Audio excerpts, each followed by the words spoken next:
بسم اللہ الرحمن الرحیم الحمدللہ والصلاة والسلام علی رسول اللہ اما بعد۔ جیسا کہ پچھلے درس میں ہم نے سورۃ البقرہ کی آیت نمبر 265 کی تلاوت، ترجمہ اور تفسیر سماعت کی، جس میں اللہ تبارک و تعالیٰ نے ارشاد فرمایا، اے ایمان والو اپنے صدقے باطل نہ کرو، احسان جتلا کر اور تکلیف پہنچا کر، اور اس شخص کی طرح جو اپنا مال لوگوں کو دکھلاوے کے لیے خرچ کرتا ہے اور اللہ اور قیامت پر ایمان نہیں لاتا، تو اس کی مثال ایسی ہے جیسے ایک چکنا پتھر ہو جس پر مٹی ہو تو اس پر زوردار بارش پڑی جس نے اسے صاف پتھر کر چھوڑا۔ ایسے لوگ اپنے کمائے ہوئے اعمال سے کسی چیز پر قدرت نہ پائیں گے اور اللہ کافروں کو ہدایت نہیں دیتا۔ اور جو لوگ اپنے مال اللہ کی خوشنودی کے چاہنے کے لیے اور اپنے دلوں کو ثابت قدم رکھنے کے لیے خرچ کرتے ہیں، ان کی مثال اس باغ کی طرح ہے جو کسی اونچی زمین پر ہو اور اس پر زوردار بارش پڑی تو وہ باغ دگنا پھل لایا، پھر اگر زوردار بارش نہ بھی پڑے تو ہلکی سی پھوار ہی کافی ہے، اور اللہ تمہارے کام دیکھ رہا ہے۔ اب اگلی آیت میں ارشاد باری تعالیٰ ہے، اَيَوَدُّ أَحَدُكُمْ أَن تَكُونَ لَهُ جَنَّةٌ مِّن نَخِيلٍ وَأَعْنَابٍ تَجْرِي مِن تَحْتِهَا الْأَنْهَارُ، کیا تم میں کوئی یہ پسند کرے گا کہ اس کے پاس کھجور اور انگوروں کا ایک باغ ہو جس کے نیچے ندیاں بہتی ہو، لَهُ فِيهَا مِن كُلِّ الثَّمَرَاتِ، اس کے لیے اس میں ہر قسم کے پھل ہو، وَأَصَابَهُ الْكِبَرُ وَلَهُ ذُرِّيَّةٌ ضُعَفَاءُ، اور اسے بڑھاپا آ جائے اور حال یہ ہو کہ اس کے کمزور و ناتواں بچے ہو، فَأَصَابَهَا إِعْصَارٌ فِيهِ نَارٌ فَاحْتَرَقَتْ، پھر اس پر ایک بگولا آئے جس میں آگ ہو تو سارا باغ جل جائے۔ كَذَلِكَ يُبَيِّنُ اللَّهُ لَكُمُ الْآيَاتِ لَعَلَّكُمْ تَتَفَكَّرُونَ، اللہ تم سے اسی طرح اپنی آیتیں کھول کر بیان کرتا ہے تاکہ تم غور و فکر کرو۔ اَيَوَدُّ أَحَدُكُمْ، کیا تم میں کوئی یہ پسند کرے گا، ارشاد فرمایا کہ کیا تم میں کوئی شخص یہ پسند کرے گا، اس سے مراد یہ ہے کہ کوئی یہ پسند نہیں کرے گا، کیونکہ یہ بات کسی عقل والے کے لیے قابل قبول نہیں کہ اس کا ایک باغ ہو جس میں قسم قسم کے درخت ہو،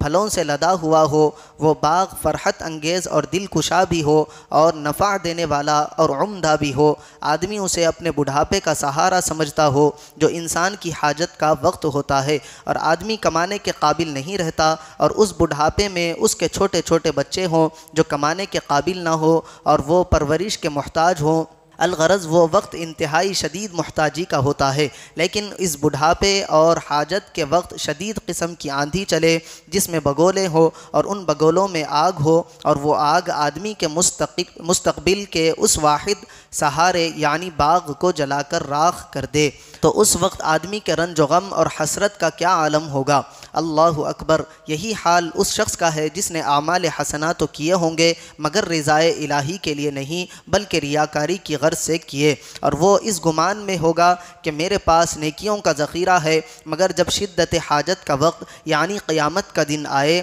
تو اللہ تعالیٰ ان اعمال کو نامقبول کر دے، اور اس وقت اس کو اتنا رنج اور کتنی حسرت ہوگی۔ اللہ تعالیٰ یہ آیات اس لیے بیان فرماتا ہے تاکہ اے لوگو تم غور و فکر کرو اور سمجھو کہ دنیا فانی ہے اور آخرت ضرور آنی ہے، تو اس آخرت کے لیے عمل کرو اور اپنے اعمال میں اخلاص پیدا کرو۔ اللہ اکبر، کس قدر دل دہلا دینے والی مثال ہے۔ اے کاش کہ ہم سمجھ جائیں اور اپنے تمام اعمال، نماز، ذکر و درود، تلاوت، نعت خوانی، حج و عمرہ، زکوٰۃ و صدقات وغیرہ کو ریاکاری کی تباہ کاری سے بچا لے اور اپنے اعمال کا محاسبہ کرنا شروع کر دے۔ یا ایھا الذین آمنوا انفقوا من طیبات ما کسبتم ومما اخرجنا لکم من الارض، اے ایمان والو اپنی پاک کمائیوں میں سے اور اس میں سے جو ہم نے تمہارے لیے زمین میں سے نکالا ہے اللہ کی راہ میں خرچ کرو، ولا تیمموا الخبیث منہ تنفقون ولستم بآخذیہ الا ان تغمضوا فیہ،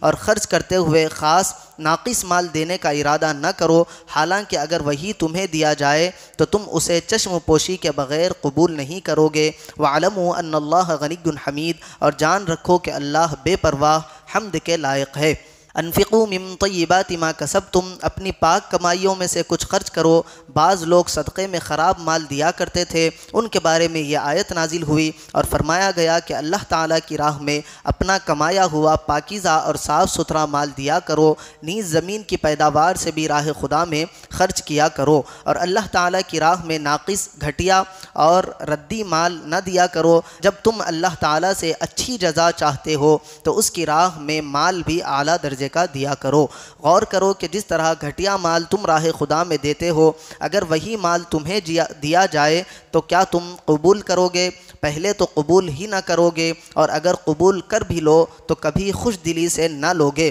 بلکہ دل میں برا مناتے ہوئے لوگے۔ تو جب اپنے لیے اچھا لینے کا سوچتے ہو تو راہ خدا میں خرچ کیے جانے والے مال کے بارے میں بھی اچھا ہی سوچو۔ بہت سے لوگ خود تو اچھا استعمال کرتے ہیں، لیکن جب راہ خدا میں دینا ہوتا ہے تو ناقابل استعمال اور گھٹیا قسم کا دیتے ہیں۔ ان کے لیے اس آیت میں عبرت ہے۔ اگر کوئی چیز فی نفسی ہی تو اچھی ہے، لیکن آدمی خود اس کو پسند نہیں کرتا تو اس کے دینے میں کوئی حرج نہیں۔ البتہ حرج وہاں ہے جہاں چیز اچھی نہ ہونے کے وجہ سے ناپسند ہو۔ اس آیت سے ہمیں کئی مسائل معلوم ہوتے ہیں۔ پہلا تو یہ کہ اس سے کمانے کی اجازت ثابت ہوتی ہے۔ دوسرا یہ کہ آیت میں نفلی اور فرض صدقات دونوں داخل ہو سکتے ہیں۔ تیسرا یہ کہ اپنی کمائی سے خیرات کرنا بہتر ہے، کیونکہ فرمایا کہ اپنی کمائیوں میں سے خرچ کرو۔ چوتھا یہ کہ مال حلال سے خیرات کیا جائے۔ پانچواں یہ کہ سارا مال خیرات نہ کرے بلکہ کچھ اپنے خرچ کے لیے بھی رکھ لے۔ چھٹا یہ کہ زمین کی پیداوار سے بھی راہ خدا میں دیا جائے،